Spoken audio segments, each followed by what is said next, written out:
네, 설 연휴에도 코로나19 신규 확진이 잇따른 가운데 18,000명대 확진자가 나왔습니다. 정부는 내일 모레부터 오미크론 대응 체계를 전국으로 확대 시행하기로 했는데요. 백순영 가톨릭대 의대 명예교수와 관련 내용들 짚어보겠습니다. 안녕하십니까, 교수님. 네, 안녕하세요. 네, 우선 오늘이 설 당일입니다. 새해 복 많이 받으시라는 인사부터 새해 복 많이 받으십시오. 드리도록 하겠고요.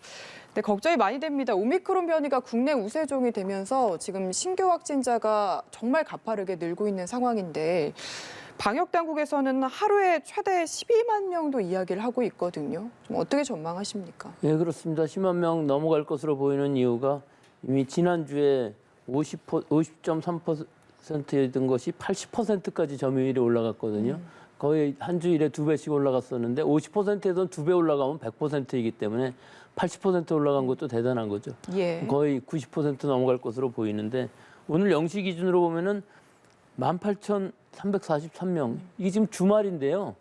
주말 효과가 즉 화요일까지는 주말 효과가 있고 지금 연휴 기간 중 아니겠습니까? 예. 그러니까 진단 검사 수가 줄어드는데도 비롯하고 결국은 확진자 수가 최대치를 나타냈습니다.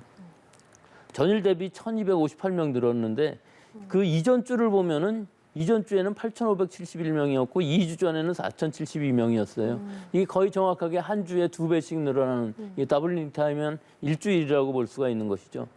다행인 것은 위중증 환자는 272명으로 전일에 비해서 5명 줄었고요. 네. 사망도 17명이어서 누적 확진자가 0.78%로 분모는 굉장히 커지는데 지금 확진자 수는 늘어나는데 사망자 수는 상대적으로 많이 줄어들어서 급격히 떨어지고 있는 누적 치명률로 0.78%를 나타나고 있습니다.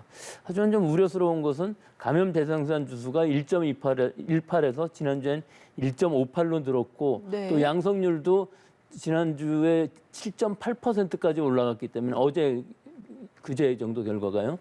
양성률이 계속 올라가고 있는 상황인데 사실 이 양성률의 증가는 우리가 지금은 전부 PCR을 하지 않고 한 5만 명 정도는 신속 항원 검사를 하고 있기 때문에 거기서 음성 나온 사람들은 이 통계에서 제외되거든요. 예. 거기서 한 0.9%가 양성을 나왔다고 그러니까 일단 선별 검사를 해서 의심되는 사람들을 진단을 했기 때문에 결국은 양성률은 좀 올라가는 추세가 될 수밖에 없습니다만 하여튼 전체적인 숫자가 굉장히 많이 늘어나고 있고 설 연휴가 지나게 되면 아마 3만 명 수준에서 이번 달 말 정도가 되면은 아마 10만 명 전후 넘어가는 수가 나올 것으로는 보입니다. 네, 그래도 어쨌든 전체적인 숫자보다는 이제 위중증률이 중요한 거니까 좀 사망자가 줄어들었다는 건 다행이다라는 생각이 드는데 지금 보면은 18세 연령군에서 또 오미크론 관련해서 확진자가 빠르게 늘고 있다고 해서 이게 어떤 인과관계가 있는 건지도 궁금합니다.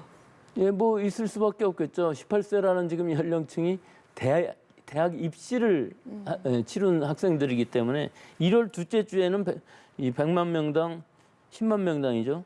예, 14.5명. 넷째 주에는 105명.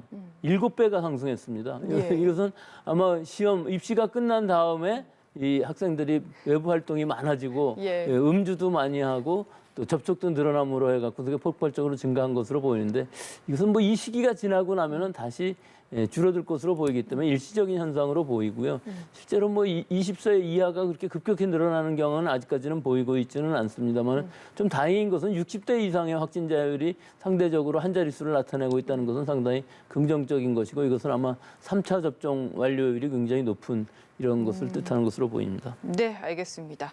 확진자가 늘다 보니까 자연스럽게 이제 재택 치료를 하는 환자 수도 지금 증가를 하고 있는데 현장에서 어떤 대응 같은 게 필요하다고 보시는지 어떤 것들 준비해야 될까요? 예, 지금 준비가 많이 미흡한 것처럼 보이는 것이 우리 지금 어제 재택 치료 환자가 75,700명, 전일 대비 8,700명이 늘어났는데 이건 매일 늘어날 것으로 보이거든요. 예. 그래서 지금 거의 이 한계를 넘어가는 상황으로 보이는데 우리 보건당국에서는 11만 명 정도까지는 관리할 수 있겠다 하고 지금 말씀을 하시고 계시는데 이 11만 명까지 올라가는 것도 며칠 안 걸릴 것으로 보여요. 그래서 연휴가 지나면서부터는 동네 병의원에서도 진단부터 치료, 조기 치료 또 관리까지 다 하겠다고 하시고는 계신데 아직까지 그 세부 지침이 마련되어 있지는 않습니다. 그래서 지금은 호흡기 전담 클리닉에 가시게 되면은 다 분리된 동선과 또 여러 가지 감염 관리가 잘 돼 있는 데 비해서 동네 병의원이 이제 이번 주부터 참여를 하신다고 그러면 한 전국적으로 1,000개소 정도 참여를 하신다고는 했습니다만 아직까지 그 상당히 좀 낮아서 네. 얼마나 될지는 아직까지 알 수는 없습니다. 이렇게 된다고 할지라도 사실은 뭐 20만 명까지 이렇게 올라간다든지 하게 되면은 즉 이 확진자들 중에 재택 치료라는 것은 확진자 수가 늘어나면 늘어날수록 계속 누적되는 것이거든요. 일주일간을 재택 치료를 해야 되는 상황이기 때문에 그래서 이 재택 치료 관리 보건소에서의 관리 능력이 떨어지다 보니까 재택 치료 키트라든지 또는 환자 분류했을 때 그 여러 가지 연락들, 의사 선생님하고 문진이 돼야 되는데 그런 문진되는 것이 상당히 시간이 많이 걸리게 됨으로 해서 조기 진단은 됐지만 일단 조기 치료하는 부분, 즉 팍스로비드 같은 경구치료제는 증상이 나타난 이후 5일 이내에 처방을 받아야 되는데 네. 이 시간이 길어지게 되면 처방받을 수 있는 사람들이 상당히 줄어들죠. 더구나 60세 이상이기 때문에 일단 증상이 나타난 다음에 진단을 받는 경우들이 많아서 이 5일을 맞추기가 상당히 어려운 부분들이 있고요. 동네 병의원들이 참여를 한다고 하면은 이제 일반 환자들하고 또 코로나 의심 환자, 호흡기 의심 환자들하고 이 서로 간의 교차 감염들이 일어나지 않게 감염 관리를 잘해야 되는 부분들이 네. 분명히 있고요. 뭐 동선 격리까지는 동선 분리까지는 어렵다고 하더라도 최대한 접촉하지 않게끔 하는 것. 또 의사 선생님하고 의료진하고 환자 간의 이 감염 관리도 굉장히 많이 필요할 것이고요. 또 재택 관리에 들어간 다음에도 여러 가지 문제들이 있을 수가 있습니다.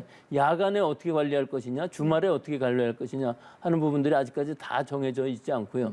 또 이 확진자 수들이 이렇게 많이 늘어나게 되면은 우리 코로나 증상이 아닌 증상들, 예를 들어서 알러지가 생겨서 두드러기가 뭐 심하게 생겼다든지, 뭐 산부인과 애가 지금 뭐 태어날 상황이 된다든지 하는 여러 가지 것들이 타과 진료가 필요하거든요. 예. 즉 지금 확진자인 상태에서 이비인후과라든지 뭐 다른 과들에 가야 될 경우, 피부과라든지 산부인과라든지 뭐 정형외과라든지 이런 데 가야 될 경우에 그 확진자를 받아줄 수 있는 동네 병원들이 과연 있을 수 있느냐 하는 부분들이 아직 다 마련이 되지 않은 좀 미흡한 부분들이 있는 것으로 보이고 또 이 병원 가까이에 있는 동네 병의원 가까이에 있는 이런 통행인이라든지 일반 접촉들이 과연 어떻게 관리가 될 수 있는 것이냐. 우리 그 일반 병의원들의 특성을 보면 뭐 상가 건물에 있는 경우도 있고 이렇기 때문에 네. 이 출입구 자체를 분리할 수 없는 경우도 많이 있습니다. 그래서 여러 가지 세부적인 문제들이 지역사회에 따라서 다 다를 텐데 이런 부분들이 지금 좀 이 마련이 좀 덜 된 것으로 보여서 지금부터라도 하여튼 빨리 준비를 해서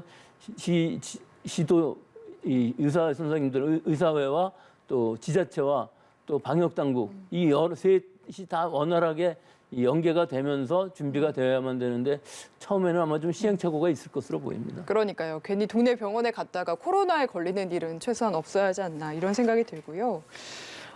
스텔스 오미크론 얘기도 요즘 부쩍 나오고 있습니다. 국내에서도 처음으로 6건이 발견이 됐는데 이게 기존의 오미크론 바이러스와 어떤 점이 다르고 또 얼마나 위험한 건지 궁금하네요.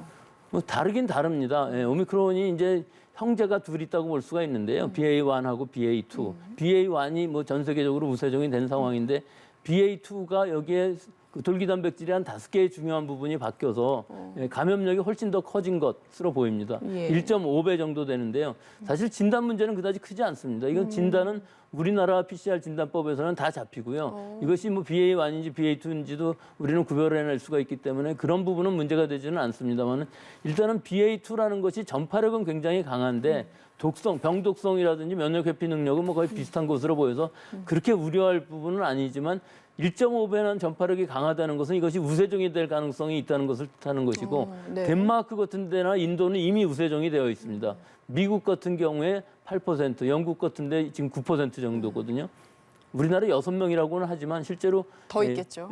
들어오는 입국하는 환자들의 95% 이상이 지금 오미크론인데다가 여기서도 또 상당히 많은 부분들이 4.5% 정도가 그 BA2라고 하거든요. 예. 이 부분의 문제는 뭐냐면은 일단 BA1 지금의 오미크론에 감염이 되게 되면은 분명히 BA2에도 면역은 생길 것으로 보이지만 BA2가 전파력이 강하기 때문에 다른 나라의 영국의 경우에 있어서도 급격히 감소하다가 일부 증가하는 추세를 나타내는 것이 오미크론 중에서도 이 BA2라는 스텔스 오미크론이 스텔스. 확산되는 효과가 있는 것이거든요. 그래서 예. 우리나라는 지금 많은 사람들이 감염되는 초기에 있기 때문에 이 BA2라는 스텔스 오미크론이 어느 정도 점유율을 갖게 될 것인지 아직은 불확실합니다만 하나의 변수로 나타난 것은 확실합니다. 네, 알겠습니다. 마지막으로 질문 하나만 짧게 드릴게요. 그 먹는 치료제 팍스로비드 지금 보니까 투약한 확진자가 많진 않은데 좀 효과가 괜찮은 것 같습니다. 예, 이스라엘의 결과도 850명 정도 했는데 92% 정도의 효과를 나타냈다고 그러는데 우리는 그거보다는 약간 낫습니다. 현재 506명이 처방되었는데 그중에 63명의 복용 후에 임상 경과가 알려졌는데 그중에 3명은 이상 증상으로 복용을 중간에 중단했다고 합니다. 44명이 호전되었고요. 80% 정도 되죠. 예. 경증 부작용이란 말은 이 약을 먹게 되면 계속 쓴맛이 올라온다고 합니다. 아. 그 미각 이상하고 13명이 설사 증상을 나타냈고 위중증 사망자는 없었습니다. 그래서 이 약을 복용했던 사람들의 96.4%가 다른 사람에게도 나는 이 약을 권장하겠다. 그렇게 얘기했기 때문에 뭐 이스라엘의 데이터와 큰 차이가 없고 앞으로 아마 이 지금 이 80% 정도의 효과라고 그러는데 나머지 사람들도 사실은 상당히 호전된 부분들이 있는데 느끼지 못할 정도였기 때문에 그런 것이고요. 거의 90% 정도 효과를 나타내는 것으로 보이기 때문에 우리가 이것을 굉장히 많이 투약을 한다면은 좀 더 적극적으로 투약을 한다면은 위중증 환자를 줄이고 우리 의료 체제를 대비하는 데 상당히 좋은 역할을 할 수 있을 것으로 예상되고 있습니다. 네, 알겠습니다. 오늘 말씀은 여기까지 들어보겠습니다. 백순영 가톨릭대 의대 명예교수와 함께했습니다. 말씀 감사합니다.